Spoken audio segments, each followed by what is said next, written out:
Rain hammered the stone roof of the third practice hall, and Russell Raymond knelt in the mud with his arm bent the wrong way. Three boys stood over him, laughing. One of them ground his boot into Russell's wrist, slow, like he wanted to feel every bone. None of them noticed his eyes. Underneath the pain, underneath the humiliation soaking into his skin along with the rain, something old was surfacing behind that 14-year-old face. Not fear, recognition. He had died in a ditch outside a border town, gutted by a spear, listening to men he'd fought beside for 6 years loot his corpse before his heart even stopped. He remembered the smell of wet iron. He remembered thinking, in his very last second of life, that nothing about his miserable existence had ever once gone right. And now here he was, 14 again, weak again, broken again, getting stomped on by children.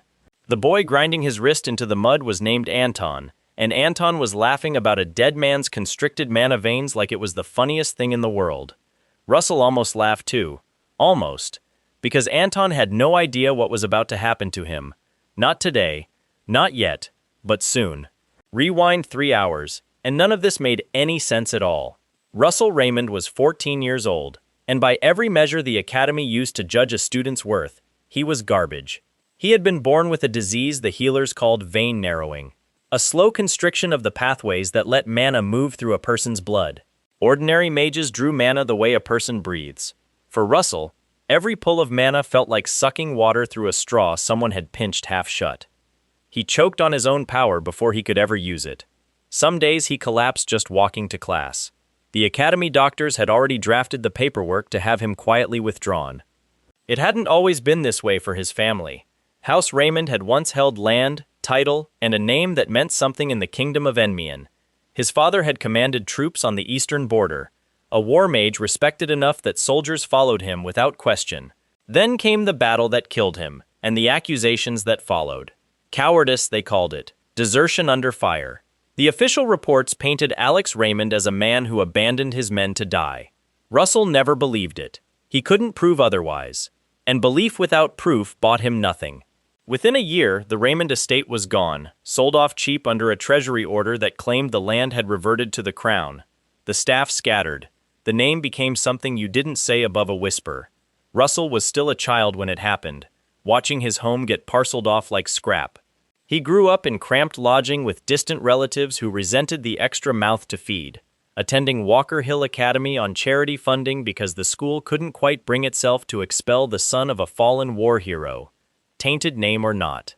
And there he sat, in a body that couldn't hold power, in a school full of nobles who never let him forget it. Frederick and his younger brother Anton had made Russell's humiliation something of a personal hobby. It cost them nothing. Russell couldn't fight back, not with veins that locked up the second he tried to channel anything stronger than a candle flame. So they beat him, quietly, in stairwells and behind the dormitories, where the teachers wouldn't see. Today it happened in the practice yard, in the rain, where witnesses would just assume he'd slipped. Anton crouched down next to Russell's face, grinning, water dripping off his chin. He said something about how the Raymond bloodline had finally produced a runt too weak to even bleed properly, and his friends laughed. Russell didn't answer. He was too busy staring at the rain hitting the mud beside his head, feeling something under his ribs that hadn't been there an hour ago. Because none of them knew what he now carried inside him. 3 days earlier, before any of this, Russell had wandered through the Louvre Museum on a rare free afternoon, drawn by nothing more than boredom and a lifelong fascination with old bones. In a back gallery, half forgotten behind a curtain of dust, sat the skeletal remains of something the placard called an ancient dragon, unearthed decades ago and never fully studied. He'd reached out without thinking and touched the ring mounted in its eye socket. The last thing he remembered was a pulse of heat traveling up his arm, and then darkness, and then waking up in his own childhood bed, 14 years old, disease still gripping his veins, but with a voice in his head that no one else could hear. A system. At first he thought he'd finally lost his mind, that dying in a ditch had broken something permanent in him.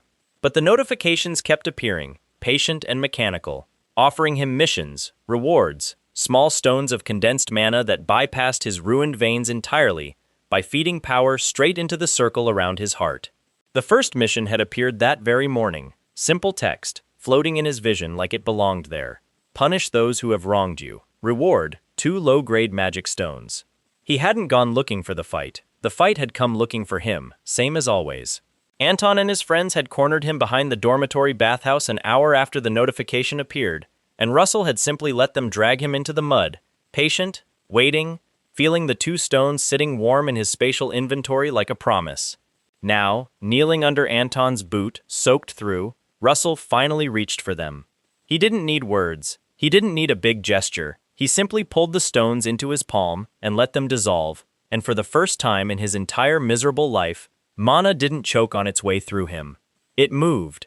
Clean and fast, straight into the circle behind his ribs, and something in his chest that had been clenched shut since birth cracked open like a fist unclenching. Anton was mid-sentence, something about how the Raymond name should just disappear entirely, when Russell's hand shot up and caught his ankle. The boy's mocking expression didn't even have time to change before Russell pulled. Anton hit the mud on his back, hard enough to knock the air out of him. His 2 friends froze, confused. The kind of confusion that comes from watching something completely outside the shape of what's supposed to be possible. Russell was already standing, rain running down his face, his stance suddenly, impossibly steady. He didn't say a word to them. He didn't need to. He drove a palm into the nearest boy's stomach, just enough force to fold him over and send him stumbling into the mud beside Anton. The 3rd boy backed up so fast he tripped over his own feet. Russell looked down at Anton, who was staring up at him with something new in his eyes. Not mockery anymore. Confusion. And underneath it, the first thread of fear. Russell said only one thing before walking away, calm as still water. He told Anton that the next time he wanted to talk about the Raymond bloodline, he should make sure he could still stand afterward. Then he turned and left them in the mud, exactly where they'd left him minutes before. None of them understood what had just happened. None of them would understand for a long time yet. Not the ring, not the system, not the dragon skeleton in a dusty museum gallery, not the 6 years of a wasted second life that had taught this 14-year-old boy exactly how the world chewed people like him up and spat them out. They only knew that something had changed, and they had no way yet of knowing how much further it would go. Word of the bathhouse incident spread through the dormitories by the next morning, distorted into 3 different versions by the time it reached the teachers, none of them close to what actually happened. Russell said nothing to correct any of it. Let them wonder. What mattered more was what happened in the following weeks, quiet and steady, invisible to anyone who wasn't paying close attention. Russell requested every advanced text the Academy Library kept locked away for upperclassmen, and Professor Hubert, one of the only staff members who had never once treated Russell like a lost cause, agreed to sign the access forms without asking too many questions. Hubert had always been strange that way. Where other teachers saw a sickly charity case dragging down the Academy's reputation, Hubert saw a boy who turned in essays with an unnatural depth of understanding, who asked questions that suggested a mind far older than his years. Hubert didn't know why. He simply chose, again and again, to bet on Russell when nobody else would. That faith paid dividends faster than even Hubert expected. Russell devoured theory texts meant for 3rd and 4th circle mages, cross-referencing them against knowledge that felt less like memorized study and more like recovered memory. His mercenary years had taught him plenty about combat mana on a practical level, watching real battle mages work in the field, and now that knowledge was slotting together with formal academic theory like 2 puzzle halves finally meeting. He assembled an analysis on elemental branching, specifically arguing that lightning should be classified separately from fire rather than treated as a mere subvariant, and submitted it to Hubert, expecting nothing more than a passing grade. Instead, Hubert brought it directly to the Tower of Flame's restricted archive wing, and that was where Russell first crossed paths with Daria Snow White. She didn't look like an 8th circle master. She looked barely older than the senior students, small and fine-featured, curled into an oversized library chair with a cup of something steaming beside her. But the moment Russell stepped into the archive to retrieve the materials Hubert had cleared for him, her eyes lifted from her book and fixed on him with an intensity that made the air feel thinner. She asked him, without any introduction at all, where a boy with veins that narrow had learned to carry mana so cleanly. Russell told her he'd been practicing. It wasn't a lie exactly, just an incomplete one. Daria didn't push further that day, though something in her expression suggested she filed the moment away for later. She was the master of the Flame Tower, 80 years old by records nobody quite believed given how youthful she looked, and Russell would learn soon enough that very little escaped her notice for long. The stones kept coming through system rewards, small drops at first, enough to slowly widen the choke points in his veins, 1 narrow inch at a time. He supplemented the stones with a training manual the system unlocked for him called Overrain, an ancient method built to reinforce a mage's physical body until it could withstand higher densities of mana flow. Paired with something called Wizard Body, a technique that slowly converted muscle tissue itself into extensions of the mana vein system, Russell began building something no doctor at the academy had a name for. He trained until his hands shook. He trained past the point his body told him to stop, because he remembered what stopping had cost him the first time he lived through his teenage years. A slow bleed into irrelevance that ended with him swinging a rusted sword for coin, until something faster than him finally caught up. Not again! The rigged selection class came 3 weeks later, and this was where the real turning point happened, the one that would follow Russell for the rest of his time at the academy. Anton had recovered from his bathhouse humiliation with wounded pride rather than caution, and he used his family's influence to arrange the practical combat evaluation so that he'd face Russell first, publicly, in front of the entire year's students and faculty. He wanted the mud-soaked defeat overwritten with something official, something everyone would remember. He got his wish, just not the version he wanted. Anton opened with a fire shield technique, thick and layered, the kind meant to intimidate a weaker opponent before the fight even started. He bragged, loud enough for the crowd to hear, about how Russell's traffic-jammed veins would never generate enough output to crack it. Russell answered by summoning wind, not fire. It wasn't a technique anyone expected from a supposed vein-locked failure. Wind coiled around Anton's flame shield, compressed it, then reversed the pressure back into the fire itself until the whole construct destabilized and blew outward, sending Anton tumbling backward across the arena floor and straight into the boundary wall hard enough to crack the reinforced stone behind him. The crowd went dead silent. Anton climbed to his feet, furious, humiliated, and called in his friends for a group challenge, insisting the fight had been a fluke. Russell agreed without hesitation. What followed became academy legend within the hour. 14 consecutive duels, each different opponent stepping in after watching the last one lose. Each one certain they'd found the gap in Russell's ability that the previous fighter had missed. Russell answered every single one of them with a different elemental approach. Lightning against water users, controlled fire against those relying on cold, precise footwork against brute strength swings, never repeating the same solution twice. By the 8th match, the students in the stands had stopped laughing and started leaning forward instead. By the 14th, when Russell dropped the last challenger with a single compressed gust to the chest, nobody in that arena was thinking about vein narrowing anymore. Professor Hubert watched from the sidelines with his arms crossed and the faintest trace of a smile he didn't bother hiding. He'd bet on this boy from the beginning, back when everyone else had already written him off, and for the first time since Russell enrolled, it looked like that bet was finally starting to pay out in front of witnesses who couldn't deny what they'd seen. Somewhere in the observation gallery above the arena, Daria Snow White set down her tea and watched the boy walk off the dueling floor without a scratch on him, and made a quiet decision about his future that she hadn't shared with anyone yet. Anton sat in the mud a second time that season, this time in front of the entire academy instead of a few friends behind a bathhouse, and this time there was no laughing left in him at all. Summer break arrived, and while most students went home to family estates or coastal retreats, Russell packed light and set off for Maldiva, chasing a location the system had marked on a map reward weeks earlier. The trip took 4 days by carriage and another half-day on foot, following a coastline of black volcanic rock that grew steadily more remote the further he walked.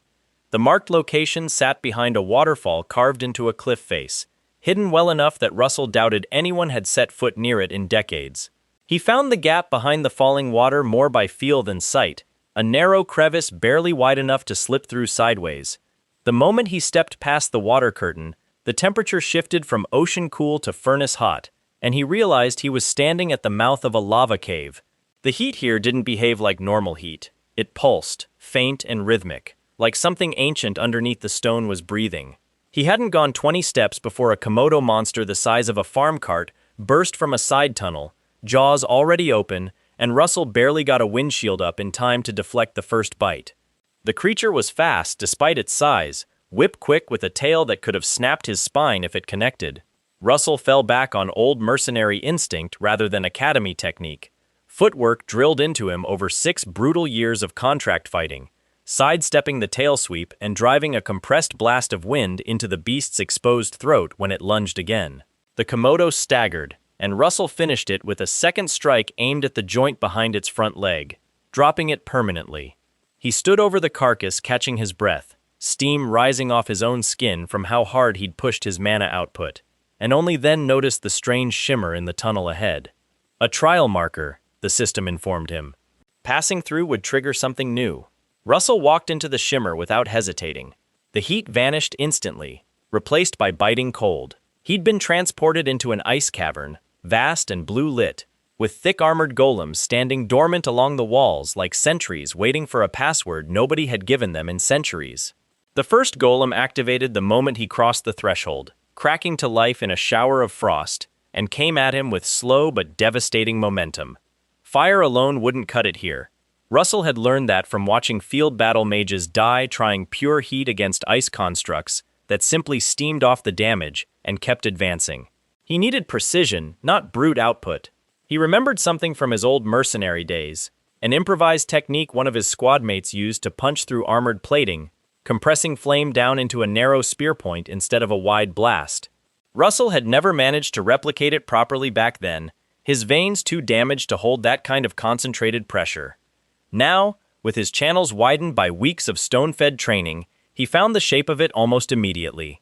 He compressed fire into a tight, spinning point no wider than his thumb and drove it straight into the golem's chest. The spear punched clean through the ice armor, melting a channel straight to the construct's core, and the golem shattered into harmless fragments a heartbeat later. Russell stood in the settling frost mist, staring at his own palm like he'd just discovered a hand he didn't know he had. 3 more golems fell to the same technique before the cavern finally quieted, and at its center Russell found a horn embedded in a frozen pedestal, ancient and yellowed, radiating cold that had nothing to do with the ice around it. The system labeled it the Horn of the Forgotten King. He absorbed it the way he'd absorbed the stones before, and felt his entire elemental foundation lurch forward, edging him closer to the threshold of the 4th circle. He left the cave 2 days later, exhausted, several pounds lighter, and considerably more dangerous than the boy who'd walked in. Daria had a new assignment waiting for him when he reported back to Maldiva's coastal outpost, one she delivered with the same unreadable calm she brought to everything.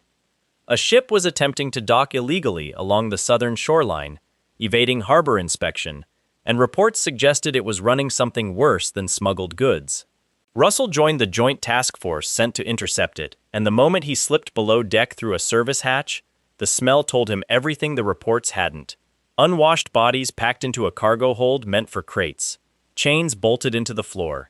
He found the elves first, a dozen of them huddled in the dark, malnourished and silent in the particular way of people who'd learned that noise brought punishment. One of them lifted her head as he approached, and even starved and filthy, there was something unmistakably proud in the way she held herself, refusing to flinch from him the way the others did. That was Lady Ello, though he wouldn't learn her name until later. For now he simply worked fast, breaking the chain locks one by one, whispering for them to stay low and quiet while he cleared a path topside. The ship's vice captain found him before he finished, a hulking man in mismatched armor plating who came down the stairwell swinging a broadsword clearly built for someone twice Russell's size. Russell threw up a shield on instinct, and the blade cracked straight through it in a single blow, forcing him backward into a stack of crates.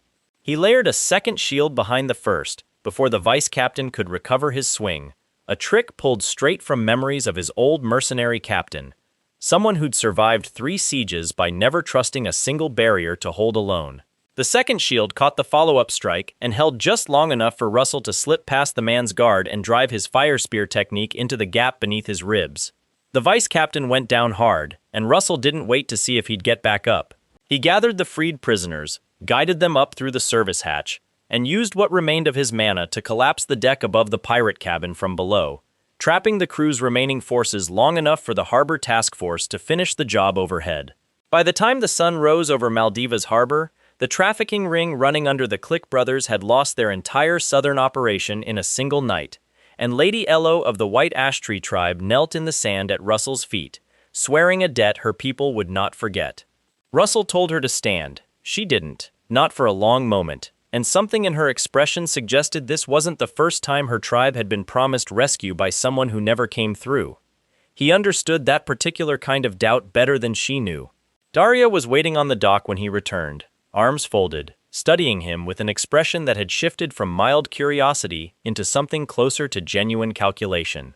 She told him his mana output had grown faster in a season than most students managed in 3 years, and that growth without control eventually broke people from the inside. She wasn't wrong to worry. Russell had felt the strain building in his chest for weeks now, a pressure behind his ribs that had nothing to do with his old disease, and everything to do with power his mind hadn't fully learned to hold yet. Her solution surprised him. A full week with no magic use whatsoever, working as a servant on one of the countryside estates near the coast, hauling water and stacking grain like any ordinary hired hand. Russell almost argued, almost told her he didn't have time to waste a week playing farmhand, while his enemies back home continued walking free. But something about the way she said it, quiet and certain, convinced him to simply nod instead. It turned out to be the strangest week of either of his lifetimes. The village workers didn't know who he was, didn't care about the Raymond name or its ruin, didn't treat him like either a charity case or a prodigy. They handed him a shovel and expected him to keep pace, and when he did, they clapped him on the back and passed him a mug of something bitter and warm at the end of the day like he'd earned it same as anyone else. He sat on a low wooden bench that first evening, listening to men twice his age argue about grain prices and complain about their knees, and felt something loosen in his chest that had nothing to do with mana at all. Nobody here had ever heard of vein narrowing. Nobody here cared what circle he was working toward. For 6 days, Russell Raymond was simply a tired boy sharing a drink with people who expected nothing more from him than an honest day's work, and he found he didn't mind that in the slightest. Lady Ello found him there on the 5th evening, having tracked him down through her own quiet channels, and sat beside him without asking permission. She told him her people believed dragon blood carried a particular scent, faint but unmistakable to anyone who shared it, and that she'd caught traces of it on him since the moment she first lifted her head in that cargo hold. Russell didn't fully understand what she meant yet, not the depth of it, but something about her certainty settled into him anyway, another piece sliding into a puzzle he was only beginning to see the shape of. The week of manual labor ended, and Daria allowed him back into training, but Elo asked for something first. She told Russell that dragon blood carried more than scent, that it carried a gate inside the mind waiting to be opened, and that she could guide him there if he trusted her enough to try. He agreed without much hesitation. Trust had never come easily to him, not after a lifetime of being failed by nearly everyone he'd counted on, but something about Elo's directness made the decision simpler than it should have been. She had him sit cross-legged in a quiet grove behind the estate, laid 2 fingers against his temple, and told him to close his eyes and stop fighting whatever rose up. What rose up was worse than he expected. He found himself standing in a version of his own memory, gray and waterlogged, staring at the exact ditch where he'd bled out as a mercenary. The scene replayed itself with cruel precision, the smell of iron, the sound of his old squadmates looting his body while he was still technically breathing, the particular betrayal of dying friendless after giving 6 years to people who didn't care enough to check if he was still alive before taking his coin purse. Then the memory shifted, pulling him further back, to his father's empty office in the Raymond estate, the seal of House Raymond stripped from the door, auction notices nailed crookedly over the family crest. Rage boiled up faster than he could contain it. Mana surged out of him in the vision space with nothing to shape it, no circle to guide it, no discipline holding the door shut, and Russell felt himself drowning in his own overflow, memory and fury and grief tangling together, until he couldn't tell where the dream ended and his real body began. Somewhere outside the vision, Daria's voice cut through the storm, sharp and controlling, forcing a wedge of calm mana into his chest to keep the overflow from tearing something permanent. Elo's voice followed right behind it, steady, telling him the ravine ahead of him in the vision wasn't real stone, that it was simply the shape his own trauma had taken to keep him from moving forward, and that he didn't need to fight it, he needed to cross it. Russell opened his eyes inside the dream, and saw the ravine for what it was, a mental block built from every failure that had ever been used against him. He drew on the blink technique buried somewhere in his memory, a distortion spell for closing distance instantly, and instead of trying to fight through the whirlpool of hatred swirling at the bottom of the gap, he simply stepped past it in a single motion. The ravine collapsed behind him. Ahead stood a small door, faintly glowing, and beyond it, a tiny red shape curled up and shivering. The spirit door opened for him without resistance once he'd cleared the block, and on the other side waited a small red dragon spirit, barely bigger than a house cat, weak and clearly starved for a bond it had been waiting a very long time to form. Russell knelt down without thinking and reached out, and the spirit pressed its snout into his palm like it had been expecting him specifically. The system chimed quietly in the back of his mind. Contract formed. Spirit name, Pepper. He woke on the grass with Elo's fingers still resting against his temple, and Daria kneeling nearby, watching him with an expression that had abandoned any pretense of casual curiosity entirely. Pepper manifested a moment later, a small red shape curling protectively around Russell's shoulders, warm in a way that had nothing to do with fire. Daria told him, quiet and serious, that whatever he wasn't simply a talented student anymore. Russell didn't correct her. He wasn't ready to explain the truth yet, not even to the person who'd become closest to a mentor he'd ever had in either lifetime. The academic year resumed, and with it came the tower selection exams, the process by which the academy sorted its most promising students into the elemental towers that would define the rest of their careers. Competition for a place in the Flame Tower ran especially fierce, given Daria's reputation as one of the strongest masters in the kingdom. The written portion came first. Dense theoretical questions on elemental theory, circle mechanics, and combat application that eliminated nearly a third of the applicants before the practical trials even began. Russell finished early, his answers drawing from a strange blend of formal academy doctrine and hard field experience that no textbook actually taught, and handed his exam in with time to spare, while proctors exchanged glances over his unusually thorough responses. The practical trial waited for him in an enclosed training yard, where Vermilion Olsen stood as the presiding judge. Vermilion had a reputation among students that bordered on fear. A senior disciple of the Flame Tower who'd survived actual battlefield deployment before returning to teach, he carried himself with the clipped, humorless efficiency of someone who'd buried friends and had no patience left for coddling weak applicants. He believed the tower had gotten soft in recent years, accepting students who folded under real pressure, and he'd made it something of a personal mission to weed those students out before they got someone killed later.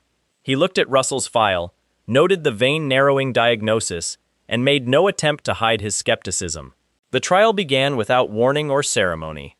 Vermilion simply raised a hand and unleashed a mana storm directly into the enclosed yard, a controlled but genuinely dangerous barrage of wind and flame, meant to simulate real combat pressure rather than academy sparring. Most applicants who'd gone before Russell had folded within the first 30 seconds, throwing up their arms and calling for the trial to stop. Russell didn't call for anything. He planted his feet, raised a layered shield using the same stacking technique that had saved him on the pirate ship, and simply walked forward through the storm instead of waiting it out. Vermilion's eyes narrowed as the boy advanced through conditions that had broken far older applicants, mana output climbing steadily rather than guttering out under the strain. By the time Russell reached the center marker, soaked and singed but standing, Vermilion had gone quiet in a way that unsettled the other proctors more than shouting would have.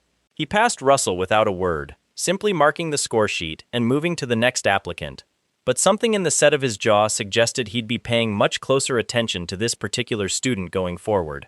The final phase of selection took students out of the controlled yard entirely and into Walker Hill Forest itself, a sprawling wilderness bordering the academy grounds used for generations as a testing ground, precisely because it held enough natural danger to separate genuine talent from students who'd only ever practiced in safe conditions.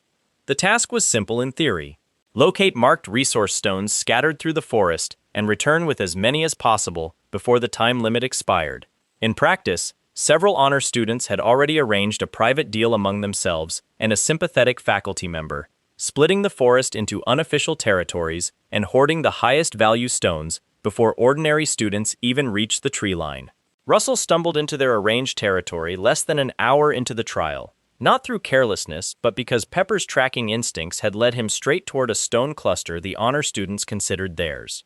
They cornered him at the edge of a shallow ravine, 4 of them, faces set with the particular arrogance of students who'd never once had to fight for anything they wanted.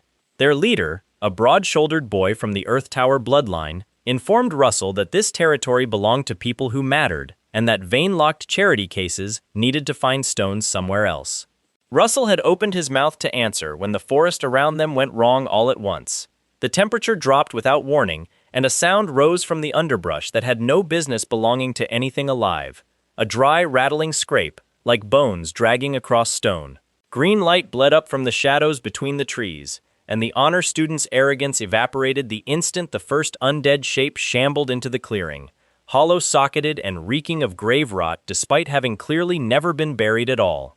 More followed. A dozen, then 2 dozen, converging from multiple directions with the eerie coordination of something being directed rather than simply wandering. The honor students who'd been so confident moments earlier dissolved into panic, and it was Russell, of all people, who found himself the only voice steady enough to shout orders over the chaos. He barked out defensive positions, told the Earth Bloodline leader to anchor a wall behind them, told the others to funnel the undead into a choke point, rather than let themselves get surrounded in the open. They listened. Fear made people surprisingly obedient. A hulking undead troll wearing rusted, ill-fitting armor pushed through the smaller undead ahead of the pack, and Russell stepped forward to meet it alone rather than risk the panicking students behind him. He compressed his fire into the tight spear-point technique he'd perfected in the ice cavern, and drove it clean through the troll's exposed throat, dropping the thing permanently before it managed a single swing. He grabbed the smoldering spear afterward and hurled it deep into the tree line, following a hunch about where the undead had originated from, rather than simply wandering aimlessly through the forest. The resulting explosion lit up a hidden camp roughly 200 meters out, tearing the canopy open and exposing a ring of robed figures who'd clearly been directing the assault from cover. The explosion bought them only seconds before the surviving cultists reacted, and one of them, quicker than the rest, dove through the chaos and seized the nearest terrified student by the collar, dragging her back toward the tree line with a curved blade pressed to her throat. He shouted something about how nobody was leaving this forest without his say, and clamped a hand over the girl's mouth to keep her quiet, while his allies regrouped behind him. Russell recognized the setup immediately. A hostage meant a demand, and a demand meant the cultist expected someone to negotiate. He had no intention of giving him the chance. The problem was the vocal gag Russell himself was under, an artifact restriction embedded in his uniform for the trial that prevented spoken incantations, meant to test a student's ability to cast under real constraint. He couldn't shout a spell, he couldn't even whisper one, but casting had never strictly required a voice. That had simply been the crutch every academy student leaned on, because nobody bothered teaching the harder path. Russell closed his hand around the clouded ring he wore, a minor artifact he'd claimed weeks earlier from a forgotten drop reward, and instead of speaking a command, he simply pictured the storm he wanted with total, focused clarity. The sky above the clearing darkened in seconds, clouds bruising purple and black far faster than natural weather should have allowed, and the cultist barely had time to look up in confusion before a column of lightning tore down out of the gathering storm and struck the ground around him and his companions in a coordinated barrage. The hostage dropped free the instant his grip failed, scrambling backward through the mud while her captor convulsed on the ground with the rest of his allies, cooked where they stood. The forest went quiet except for the girl's ragged breathing and the distant crackle of dissipating storm energy. It should have ended there. It didn't. The last cultist standing, badly burned but still conscious, dragged himself toward the pile of undead corpses scattered from Russell's earlier fighting and began muttering something under his breath, blood running freely from a dozen small cuts he was opening across his own arms with a ritual knife. Russell recognized the shape of what was happening a heartbeat too late to stop it. The corpses on the ground began fusing together, bone grinding against bone, flesh knitting into flesh that had no business joining, until something towering and monstrous rose up from the wreckage. A skeleton built from a dozen bodies stacked and merged into one, 20 feet tall, wearing the stolen armor plating of everything it had consumed. The dying cultist collapsed the moment the construct finished forming, having spent the last of himself to build it. The giant skeleton turned its hollow gaze toward the cluster of terrified students, and Russell understood immediately that none of them, himself included, had the raw output needed to bring something this size down quickly. He didn't try to win the fight outright. He simply refused to lose it. Russell planted himself between the construct and the students, threw up every layered shield technique he knew, and held the line while shouting for the honor students to fall back toward the tree line rather than try to help. 2 of them didn't listen at first, throwing panicked fire bolts that barely scratched the thing's stolen armor, and Russell had to physically shove one of them clear of a swinging bone club that would have caved in her skull. The fight became a war of attrition rather than a contest of power. Russell dodged, blocked, retreated, dodged again, buying time in increments measured by heartbeats rather than minutes, his mana reserves draining faster than he could afford. He was down to his last reserves, blood running from a shallow gash along his forearm where a stray claw had caught him, when a wall of concentrated flame tore through the clearing and vaporized the giant skeleton's upper half in a single devastating pass. Vermilion Olsen stood at the tree line, hands still extended, expression unreadable as the last of the construct's remains crumbled to ash and scattered on the wind. He'd come running the moment the storm column lit up the sky miles away, guessing correctly that whatever caused it was well beyond a normal trial complication. He walked through the settling ash toward Russell, took in the exhausted, bleeding boy still standing protectively in front of a cluster of honor students who'd been mocking him only an hour earlier, and said nothing for a long moment. Then he asked, flatly, how a supposedly vein-locked failure had just held the line against a rank 5 construct without so much as calling for help. Russell didn't have an answer that wouldn't invite far too many questions, so he simply said he'd rather not die in a forest on his first year at the academy, and left it at that. Vermilion studied him a moment longer, then turned and began barking orders to get the injured students back to the academy infirmary. But something in the way he glanced back at Russell twice on the walkout suggested the dismissive skepticism from the earlier trial had cracked wide open. The academy formally reviewed the incident over the following days, and despite half the honor students' families attempting to downplay Russell's role in protecting their children, the written and practical scores from selection, combined with eyewitness testimony, left no room for dispute. Russell Raymond finished the entire selection process as the top scorer of his year, a fact that sent a ripple of disbelief through faculty who'd been drafting his withdrawal paperwork only months earlier. Vermilion presided over the formal robing ceremony himself, and rather than simply hand over the traditional flame tower robe, he challenged Russell to a brief exhibition match first, more out of personal curiosity than any real requirement.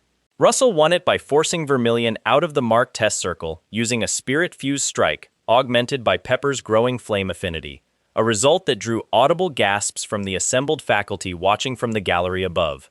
Vermilion draped the robe over Russell's shoulders himself afterward, and for the first time since Russell had arrived at the academy, the older mage's expression carried something that looked almost like respect. Graduation arrived not long after, and Russell packed what little he owned and moved into Professor Hubert's modest home in the capital, the two of them settling into an easy, comfortable rhythm that Russell hadn't realized he'd been missing until he had it. But comfort had never been something Russell allowed himself to sit in for long. The system had already flagged a new objective, one buried deep beneath the earth in the dwarf-led underground kingdoms, tracing distant echoes of dragon presence that predated even the skeleton in the museum gallery. Guided by Pepper's sensitivity to earth spirits, Russell slipped past dwarf border patrols and ancient stone traps that had gone untriggered for centuries, following a thread only his spirit companion could feel, until he found a warp gate buried in a forgotten tunnel that hadn't seen use since before the current kingdom's founding. On the other side waited an aging silver dragon named Salvador, scales dulled with age but eyes sharp as new steel, who studied Russell for a long moment before speaking. He told Russell that dragon blood recognized dragon blood regardless of how thin it ran, and that Russell carried more of it than the boy himself likely understood yet.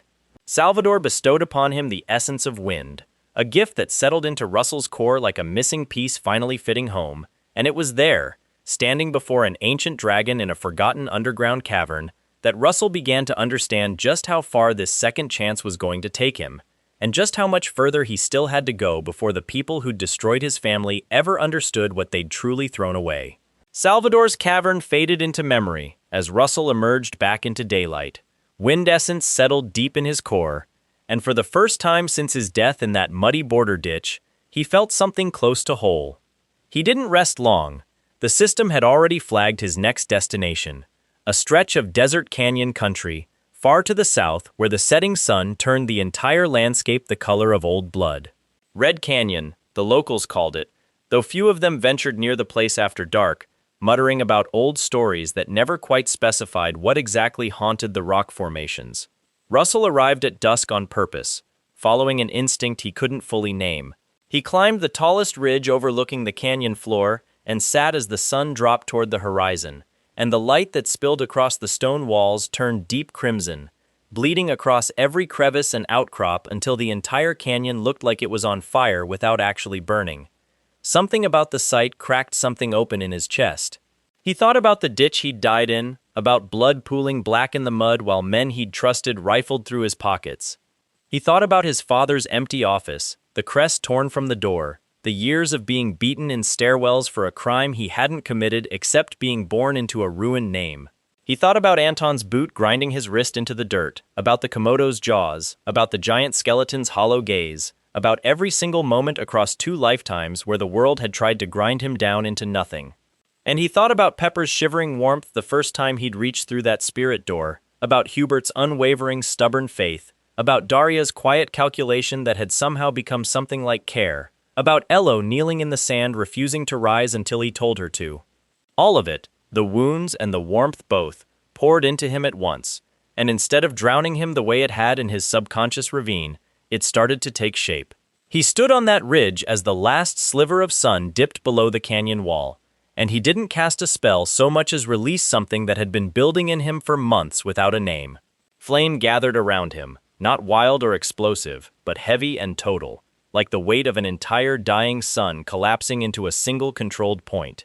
He called it Falling Sun, the name arriving in his mind at the exact moment the spell did, and when he released it into the empty canyon below, the resulting blast tore a crater into solid rock and left the air shimmering with heat for a full minute afterward. Something inside him broke open at the same instant, a barrier he hadn't even realized was still holding him back, and he felt his circle expand with a suddenness that nearly dropped him to his knees. He'd crossed into the 6th circle, the threshold most mages spent decades chasing and many never reached at all, in the span of a single sunset. Pepper coiled tighter around his shoulders, and even the small spirit seemed to sense the shift, chirping something that might have been pride if dragons could manage the emotion in that form. Word of his breakthrough reached the capital faster than Russell expected, and with it came a summons he hadn't anticipated.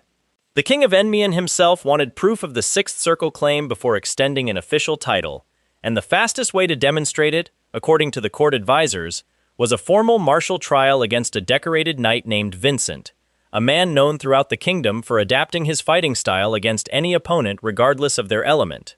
Russell fought him in the palace courtyard in front of assembled nobility, and where Vincent expected a straightforward elemental duel, Russell mixed his approach constantly, wind giving way to compressed fire spears, fire giving way to sudden lightning redirected through the clouded ring, never settling into a pattern long enough for Vincent's adaptive style to lock on. He won by forcing Vincent to yield rather than by injuring him outright, a choice that earned quiet nods from several older nobles who valued restraint in a young mage as much as raw power. The king granted him the title of Countess Morningstar that same week, alongside something Russell found far more valuable than any court honor, official backing to pursue an alliance he'd been quietly working toward for weeks. Word had reached the capital of a massive beastmen tribe numbering 200,000 strong, settled on the beast-infested restricted territory of Kulo Island, historically hostile to outside kingdoms but currently facing pressure from encroaching monster incursions they couldn't handle alone. Russell sailed for Kulo Island less than a month later, carrying formal diplomatic authority alongside his own personal curiosity about a tribe fierce enough that Enmian's own scouts refused to venture past the coastline without armed escort. The beastmen didn't extend courtesy to outsiders easily. Queen Mujalos met him on the beach herself, towering and powerfully built in a way that made most human warriors look fragile by comparison, and informed him bluntly that Kulo Island didn't negotiate with weaklings who hid behind diplomatic paperwork. She wanted a warrior trial instead, 15 days of gauntlet challenges spread across the island's harshest terrain, culminating in single combat against her personally. Russell agreed before she finished explaining the terms, which seemed to catch her slightly off guard, though she recovered quickly enough to grin at him like she'd just found a new toy to break. The 15 days tested him in ways the Academy never had. He fought through swamps thick with venomous serpents, scaled volcanic ridges under blistering heat, wrestled tribal champions twice his size, in trials that had nothing to do with magic at all, and everything to do with raw grit. He lost more of those early physical bouts than he won, and each time he climbed back to his feet anyway, something in the watching tribal warriors' expressions shifted a little further from contempt toward something like grudging respect. By the 14th day, he retrieved a relic called the Moon Crystal from a cave guarded by a beast the tribe considered nearly unkillable, using the same compressed fire spear technique that had served him against the ice golems, adapting it on the fly against the creature's shifting hide. The final duel against Muja came on the 15th day, held in a natural amphitheater carved from volcanic stone, with what seemed like the entire tribe gathered to watch. She fought like a force of nature, raw strength paired with an instinct for combat that no formal training could replicate, and Russell found himself pushed harder than he had been since the giant skeleton, forced to draw on every layered defense and elemental trick he'd built across 2 lifetimes just to keep from being overwhelmed outright. Neither of them landed a finishing blow. The trial ended in a standstill after nearly 20 minutes, both combatants bruised and breathing hard, and Muja was the one who called the halt, laughing loud enough that it echoed off the amphitheater walls. She told him standstills against her happened maybe once a generation, and that she respected it more than she would have respected an outright loss. The alliance was formalized within days after that. 200,000 Beastmen warriors bound to Enmian's cause, through a treaty Muja herself insisted on overseeing personally. And something about the way she looked at Russell afterward suggested her interest in him had shifted well past simple respect for his fighting ability. Something Russell chose, wisely, not to examine too closely just yet. He returned to the capital only briefly before the system flagged another objective, this one back at the Louvre Museum's restricted 6th floor, a section sealed off from public access for reasons the placards never fully explained. Russell used his newly granted noble authority to secure temporary access, and within the restricted archive found a tome called The Transcendent Dream, densely packed with theory on elemental fusion that even Daria's personal library hadn't covered. Buried alongside it, locked in a display case with wards old enough to predate the current kingdom, sat something called the Jade of Clouds, extracted originally from deep within the Imperial Vault decades earlier, under circumstances nobody had bothered documenting properly. Russell claimed both, fusing the jade into his growing collection of dragon-touched artifacts, and felt his connection to wind and cloud manipulation deepen into something approaching the flying somersault traits ancient records attributed to actual cloud dragons. It was during this same research period, cross-referencing old Imperial documents against his own family's fall from grace, that Russell finally found what he'd been searching for since the day he first woke up 14 years old and furious. Buried in a supplementary appendix nobody had thought worth cross-checking sat a forged supply report, dated the same week his father died, bearing signatures that didn't match the official military record filed with the crown. The forgery painted his father as having abandoned his post. The original, unaltered version, tucked behind 3 layers of bureaucratic filing that had clearly been designed to bury it, told a different story entirely. His father hadn't fled the battlefield. He'd been deliberately cut off from reinforcements by internal orders that never should have been given, sacrificed to cover a conspiracy that reached far higher into the kingdom's power structure than a single slandering rumor ever suggested. Russell sat alone in that archive long after the museum had closed for the evening, reading the same paragraph over and over by candlelight, feeling something cold and absolutely certain settle into his chest. He finally had a direction, a name buried somewhere behind the forged signatures, waiting to be uncovered. And for the first time since he'd opened his eyes 14 years old and drowning in his own useless veins, revenge stopped feeling like an abstract, distant hope and started feeling like a plan. The forged report gave Russell a direction, but revenge would have to wait. The kingdom didn't pause its crises for one boy's personal grievances, and within weeks a new emergency pulled him away from the capital archives entirely.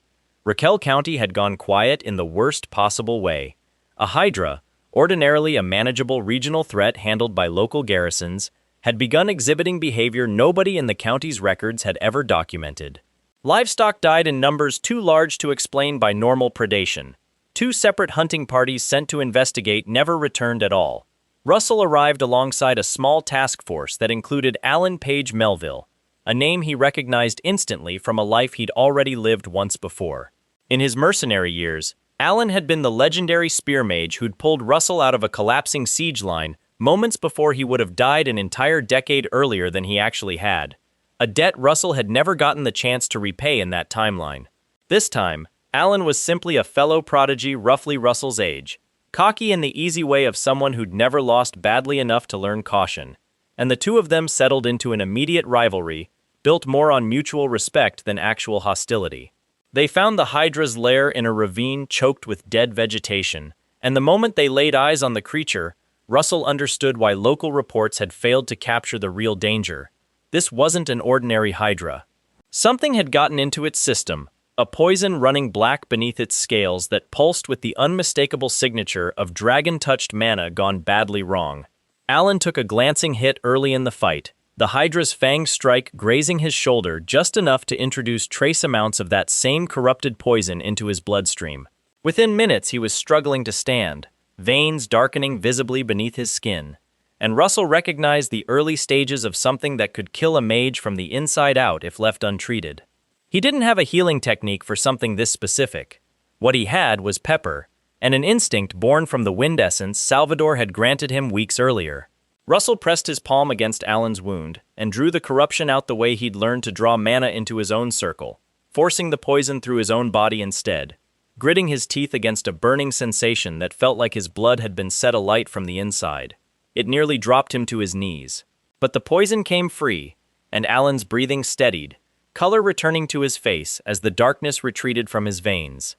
Alan looked at him afterward with something that had abandoned the easy rivalry entirely, replaced by the specific gratitude of a man who understood exactly how close he'd come to dying. The purged poison did something else too, something Russell hadn't expected. Whatever foreign mana had been pulled from Alan's blood settled into his own system differently than the corruption had behaved in its original host, and in the hours following the fight, Alan found his own circle expanding rapidly, the ordeal somehow accelerating him toward a breakthrough into the sixth circle that might otherwise have taken him years to reach naturally. The Hydra itself grew worse before they could finish it. Whatever dark influence had corrupted its system triggered a horrifying regenerative response mid-fight, and where they'd already severed 2 of its heads, 6 new heads split from the stumps in a spray of black blood, each one snapping and lunging independently. Russell fell back on the spear discipline he'd been quietly refining since the ice cavern, no longer relying on brute compression alone, but on a full fighting style built around continuous, flowing strikes that never gave the creature's regeneration a clean opening to exploit. He moved between the multiplying heads faster than the creature could track, driving compressed fire spears through each new growth point before it could fully form, until the Hydra's body finally collapsed under the weight of wounds it couldn't regenerate fast enough to survive.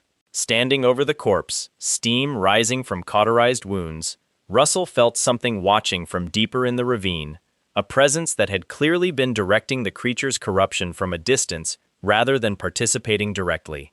He tracked the source to a cave mouth further upriver and found Gillian Redster there, a dragon fallen from whatever grace dragons were meant to hold, scales dulled to a sickly gray and eyes clouded with the same corruption that had infected the Hydra. Gillian had been leaking corrupted mana into the local wildlife for months, whether deliberately or simply through unchecked decay, and confronted directly, the fallen dragon offered no real explanation beyond a low, defeated growl that suggested whatever mind had once occupied, that body was mostly gone already. Russell didn't kill it outright. Something in him, some old mercenary instinct or perhaps something deeper tied to whatever thin dragon blood ran in his own veins, made him hesitate long enough to try drawing the corruption free the same way he had with Alan. It worked, though barely, and Gillian collapsed into an exhausted, cleansed sleep that would take weeks to fully recover from, leaving Russell with more questions about his own nature than answers. He barely had time to process any of it before the next crisis arrived, larger and far more dangerous than anything Raquel County had presented. Reports came in from the great forest bordering 3 separate kingdoms simultaneously, describing monster incursions on a scale nobody in living memory had witnessed. Something ancient was stirring beneath the forest's core, and every tower master with any real combat authority had been mobilized to contain the outbreak before it spilled into populated territory.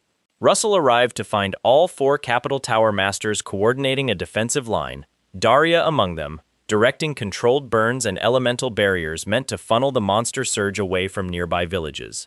He fell into the formation alongside them, and for the first time since arriving in this second life, found himself fighting not as an underestimated outsider, but as a recognized asset, standing shoulder to shoulder with masters who'd spent decades earning their reputations. He deployed Falling Sun against the thickest waves of incoming monsters, the spell's devastating radius clearing entire sections of the advancing horde in single controlled bursts, and even Daria paused mid-battle to watch the technique work, with an expression that mixed pride with something like awe. The defensive line held for 3 days before the true source of the crisis revealed itself.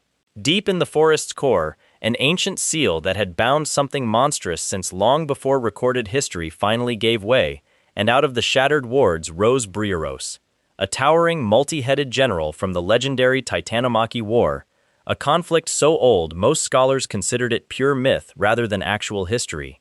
Brieros didn't fight like the corrupted Hydra or the shambling undead constructs Russell had faced before.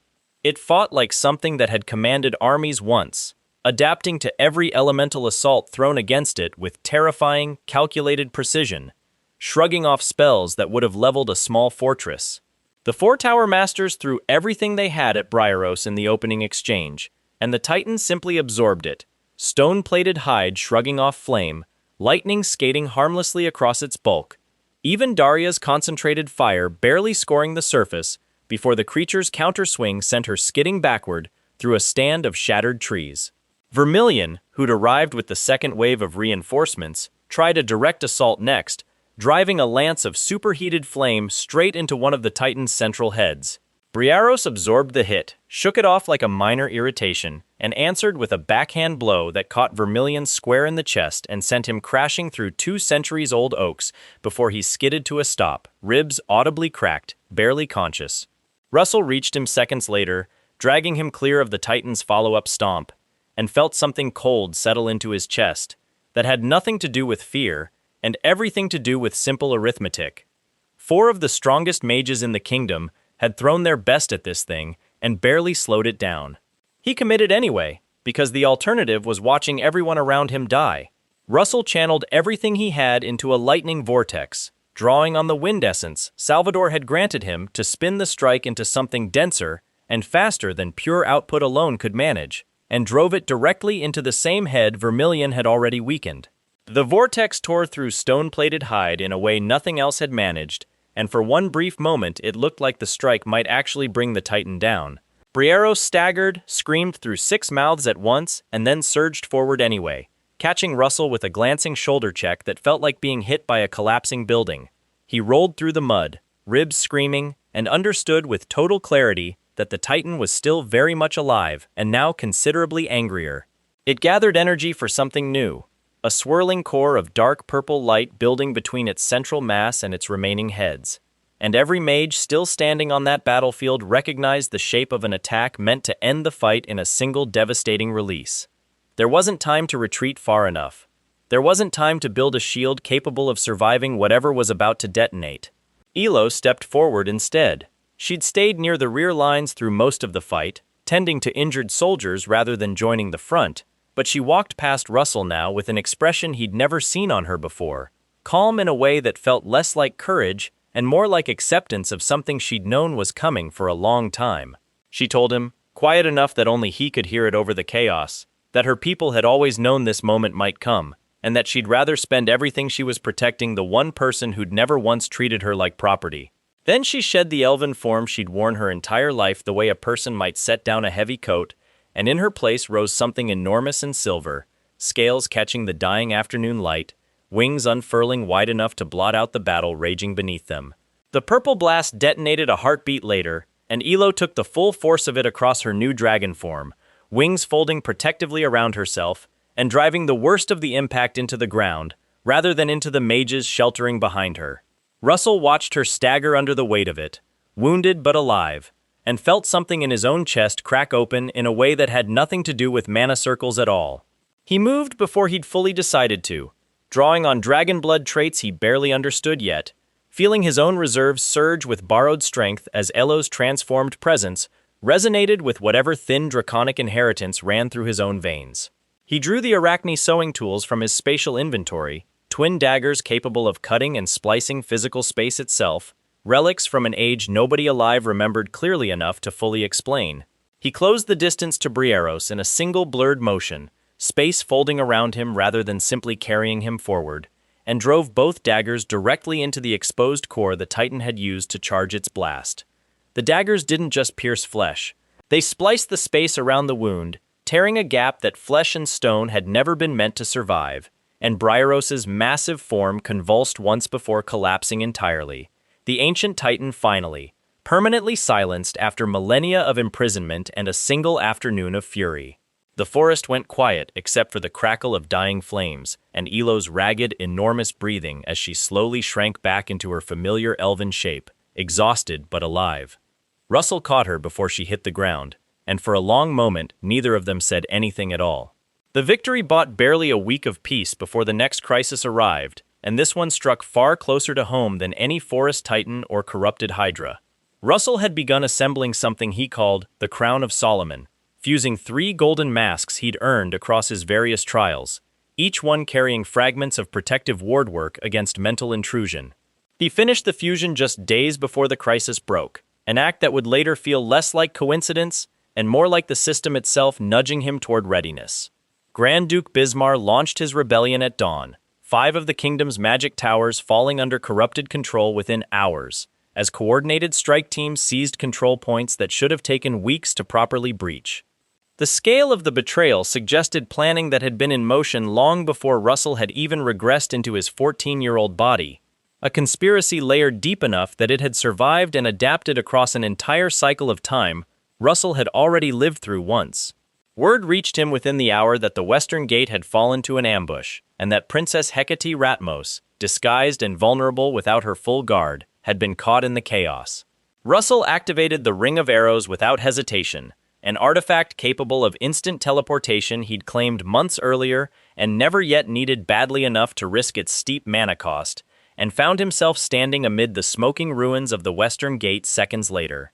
Hecate was pinned against a collapsed archway, fighting off Blaine Trilogy's elite disciple Arcarion with a ferocity that belied her supposedly delicate royal reputation, though even her considerable skill was clearly losing ground against an opponent who fought with the precision of someone who'd trained for exactly this kind of ambush. Russell closed the gap and drove blue lightning through Arcarion's guard before the disciple even registered a second combatant had arrived, ending the fight in a single decisive strike.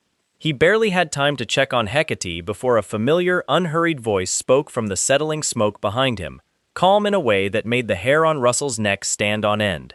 Blaine Trilogy stepped into view, robes untouched by the chaos around him, and told Russell, almost gently, that Daria Snow White was currently trapped in a void rift he'd personally arranged, and that Russell's compulsive need to protect everyone around him would be exactly what got him killed today.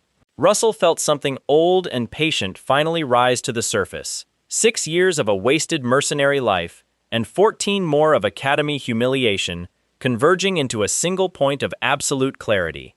He told Blaine that he'd been waiting a very long time to have this conversation. Blaine didn't waste time on further words. He moved fast, faster than his calm bearing suggested, unleashing a series of supersonic fire blades that cut through the smoke-choked air with a whistle just ahead of their arrival, forcing Russell backward through 2 shattered support columns before he managed to stabilize a defense. This wasn't like fighting Arcarion. Blaine had decades of layered combat experience behind every strike, each fireblade angled to punish exactly the kind of defensive stacking Russell had relied on since his very first fight aboard the pirate ship. He clipped Russell's shoulder with a near miss that still opened a shallow gash, then followed with a second blade aimed at the same spot, before Russell had fully recovered his footing. Russell needed something faster than reaction. He needed to see the strikes coming before Blaine's body even committed to them. Hecate, bleeding from her own wounds but still standing, tore the blue dragon scale necklace from around her throat and pressed it into Russell's hand without a word of explanation, trusting him to understand what she couldn't stop to say aloud. He crushed it. Cold power flooded through him instantly, and black scales spread across his skin in a wave, thick and armored, climbing from his hands up through his shoulders until his entire body had shifted into something between man and dragon. The transformation didn't just harden his defenses. It slowed the world around him, or rather sharpened his own perception enough that Blaine's supersonic strikes suddenly looked almost lazy, trajectories readable a full second before they landed. Russell caught the next fire blade on a scaled forearm and felt nothing but a dull impact where a moment earlier it would have opened him to the bone. Blaine's expression shifted for the first time, calm bearing cracking at the edges as he registered that his fastest technique had simply stopped working. They traded blows across the ruined gatehouse, Blaine throwing everything decades of tower mastery had taught him, Russell answering with predictive movement and compressed fire spears reinforced by dragon scale strength, until Blaine finally overextended on a strike meant to end things quickly, and Russell caught his wrist mid-swing. Before either of them could press the advantage further, the sky above the gatehouse tore open in brilliant orange light, and Daria Snow White dropped from the widening rift alongside the Blue Tower Master, both of them clearly having fought their way free of whatever void prison Blaine had arranged. Daria didn't look at Russell first. She looked at Blaine, and something in her expression had abandoned every trace of the calm, curious mentor Russell had come to know over the past year. She raised both hands, and flame gathered around her on a scale Russell had never witnessed from any mage, condensing into a towering, roaring shape that resembled something between a bonfire and a crowned monarch. The Fire King, students had called it in old academy legends, a technique so costly that most Eighth Circle masters never attempted it outside of true desperation. She unleashed it toward Hypnos, the cultist leader attempting to flee the collapsing battle line with whatever corrupted research he'd salvaged, and the resulting inferno swallowed him whole before he made it 20 steps. That left Blaine alone, wrists still caught in Russell's grip, robes finally starting to show the strain of a fight he'd expected to win easily. Russell didn't wait for him to recover. He drove a flaming sword forged in the same instant through Blaine's chest, the blade sliding through armor and pride alike, with a resistance that gave way all at once. Blaine looked down at the wound with something like genuine confusion, as though his mind hadn't yet caught up to what his body already understood. He looked back up at Russell, and for just a moment, recognition flickered across his face, something that went beyond simply losing a fight. He asked, barely above a whisper, whose son Russell truly was. Russell told him, Alex Raymond's son, the coward's son, the traitor's son, the boy from a ruined house that Blaine had spent decades treating as a worthless, disposable footnote in his own rise to power. Blaine's expression didn't have time to fully process the weight of that answer before the light left his eyes entirely, and he collapsed at Russell's feet in the ash and ruin of the gate he'd helped burn. The rebellion collapsed within days once Blaine's death broke the coordination holding the 5 corrupted towers together, and Grand Duke Bismar was captured attempting to flee toward the eastern border. His conspiracy finally unraveled after having festered undetected for far longer than anyone in the kingdom had realized. The king himself presided over Russell's formal recognition weeks later, and in a gesture that stunned the assembled court into silence, bowed his head directly to the boy who'd once been dismissed as a vein-locked charity case, offering a personal apology for the systemic failures that had allowed House Raymond's land and name to be stolen out from under a grieving family.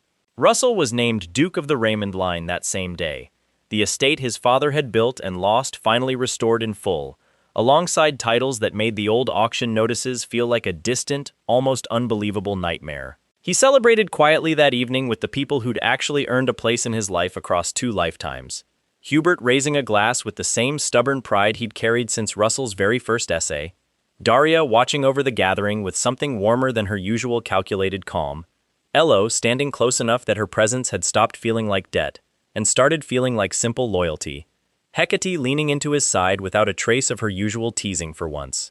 Later that night, alone, Russell pulled up his system interface out of habit more than necessity and found a new notification waiting.